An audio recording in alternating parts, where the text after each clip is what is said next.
Hey guys, Francisco here from My Finance Pro. We are a mortgage brokering company, finance consulting company, as well as the Brokerage Connection, which is a buyer's advocacy company. And on top of that, I have about 20 years of experience in corporate world, property experience. So I'm trying to put all my expertise and interpret these tax reforms with regards to a case study. I'm working with a customer, first home buyer, around 150K income, single, a brave investor, which I'll tell the details in a minute, and use that to show you how these tax reforms are impacting buyers and the market dynamics. Now, the story behind established properties is quite different now. It used to be the case if you buy the right property, right place, you will have the organic growth, and then on top of that, you had the negative gearing.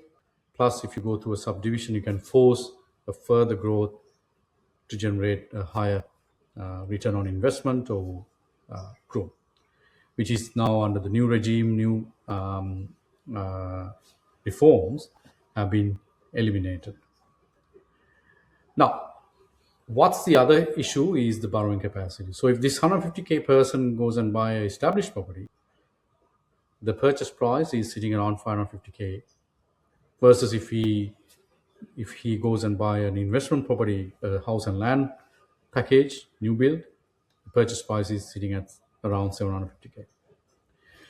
Now, I just want to highlight few things here that this is not personal tax advice. This is generic in nature. You're always encouraged to seek your independent professional advice. Now, in relation to these reforms, we have this new thing called tax alpha benefit, meaning house and land packages, new build, has this extra 2% growth factor due to the negative gearing effect. So you have the organic growth on top of that negative gearing effect and give you a higher return compared to your established properties, uh, which has purely organic growth. Now, I have done a bit of an analysis state level.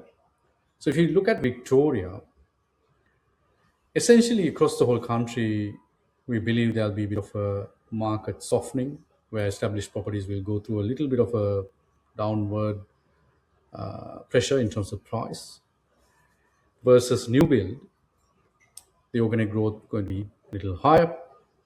And on top of that, you have about 2% negative gearing tax benefit. Therefore, with a total growth effect of about 7%. Now, what are the key drivers here?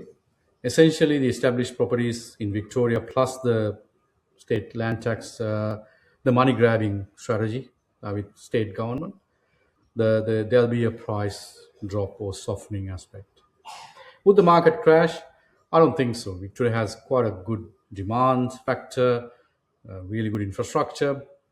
I don't think there'll be a market crash, but there'll be a little bit of a softening aspect. Now, all what we are trying to say is based on some simulations, based on our AI tools that we've used, the established properties growth in 5-year outlook perspective 3.5 versus 7% plus in terms of house and land packages. 10-year growth, again, is always going to be 2 to 3% higher growth with regards to new build. If you look at New South Wales, similar trend. Established houses going to have only organic growth. Now, let me clarify this further. Someone who has 150K income with not that much of a saving, he can't actually get a buy an established property and force the growth through what you call a subdivision or D approval. Now, if you can do that, then still there's some further growth you can generate. But this case study is purely a first home buyer, but rent investor.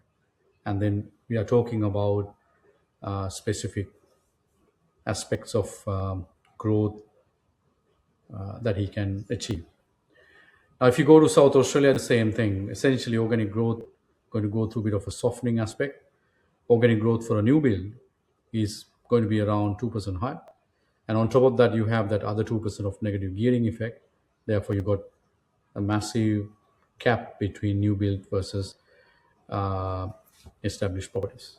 I hope this is value adding to your journey. And let us know if you want to have a bit of an expert in your journey. And you can contact us from these phone numbers, email addresses we have provided. And all the best. Thank you very much.